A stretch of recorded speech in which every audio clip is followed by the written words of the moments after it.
స్వప్న, నీకు సంబంధించిన ప్రతి విషయం నాకు అవసరమే. ఎందుకంటే మావయ్య చనిపోతూ నిన్ను నీ ఆస్తిని నాకు అప్పగించాడు. ఆయన అప్పగించలేదు, దూరపు చుట్టూ కన్నా అడ్డు పెట్టుకొని నువ్వు అందుకున్నావు. అందుకే నా హద్దుల గురించి మాట్లాడడం మానేసి నీ హద్దులను ఉండడం నేర్చుకో.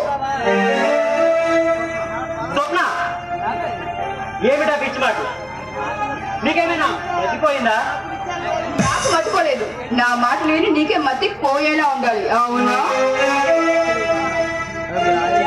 తెలిసి తెలియకుండా మాట్లాడదు. నీ ఆస్తి మొత్తానికి అధికారం నేను. పొరపడుతున్నావు బాబా, నువ్వు అధికారిని కాదు, కేవలం మేనేజర్ మాత్రమే. కేవలం మేనేజర్ మాత్రమే కాదు, రేపు మాకు నీకు కాబోయే మొబిల్లు కూడా. పర్వాలేదు బాబా, నీకు కూడా చాలా ఆశలు కోరికలు ఉన్నాయి. ఏ స్వప్న, ఉండకూడదా? కూడదు, ఎందుకంటే అవి తీరవు కనుక. ఎలా నెరవేర్చుకోవాలో నాకు బాగా తెలుసు స్వప్న. చూడు బాబా, నేను వేరొకరిని ప్రేమించాను, అతనే నేను పెళ్లి చేసుకుంటాను. అనవసరంగా నా పైన లేనిపోని ఆశలు పెంచుకో, ఎందుకంటే అవి ఎప్పటికైనా జరగవు కనుక.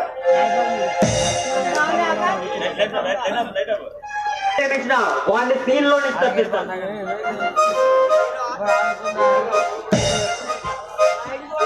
నీ మెడలో 3 ముళ్ళు నేను వేస్తాను.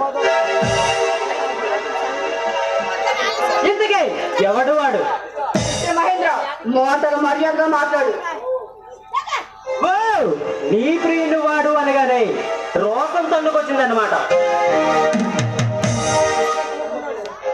నన్నే పేరు పెట్టి పిలిచే స్థాయికి వచ్చావన్నమాట.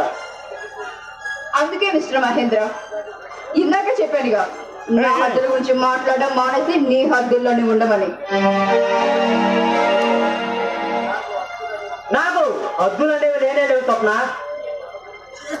నేననుకుంటే ఏమైనా చేయగలను, ఎవరినైనా పొందగలను.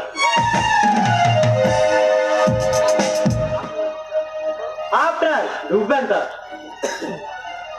నీవే నీకు చాలా నమ్మకం ఉంది బాబా.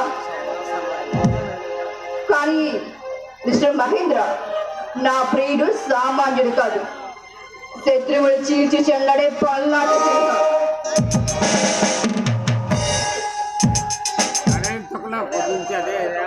ఎవడా అంటాడు మనగాడు? పృథ్వీ, ఇన్స్పెక్టర్ పృథ్వీ. చాలా నా వివరాలు ఇంకా కావాలా? ఈ పోలీసుని చూసుకుండగా పోలేరమ్మలా విడిచిపడుతున్నావు. వీడు నన్నేం చేస్తాడే? ఏం చేస్తాడో సింపుల్ గా చెప్పమంటావా మహేంద్ర? నువ్వు ఆగడార్లింగ్, నేను చూస్తానుగా వాడు పని.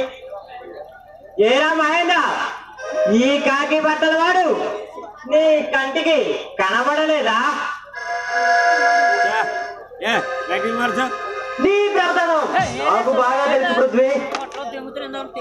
వంశీగాడు నీ సొమ్ము తెచ్చుకుపోతుంటే వాడిని అరెస్ట్ చేయడం చేతగాక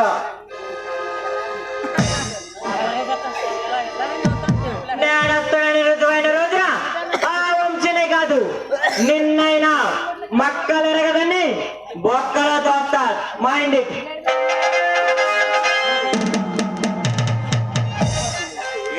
అంటే ఏమిటి నీ ఉద్దేశం?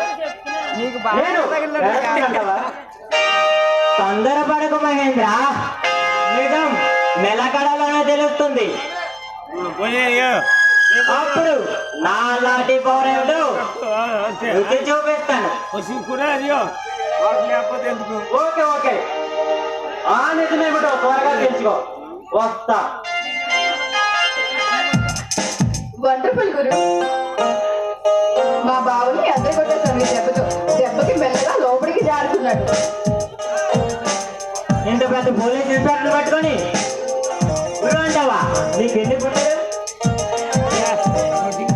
రెండే కదా, నువ్వు ఇన్స్పెక్టర్ అయితే నాకేంటి భయం? మన ఇద్దరికి అది కదా. అదా? అదేమిటి? అదంటే ఇది. ఓహో, నువ్వు ఈ రూట్ లో వచ్చావా? ఎవరైనా నేరస్తులు కనపడితే చాలు వాళ్ళే చిత్తక బాధతో. కానీ కన్నె పిల్ల పక్కనుంటే దిక్కులు చూస్తావేంటి? అయితే నిన్నే చూసుకుంటాను రా. బోర్లో వేయడానికేనా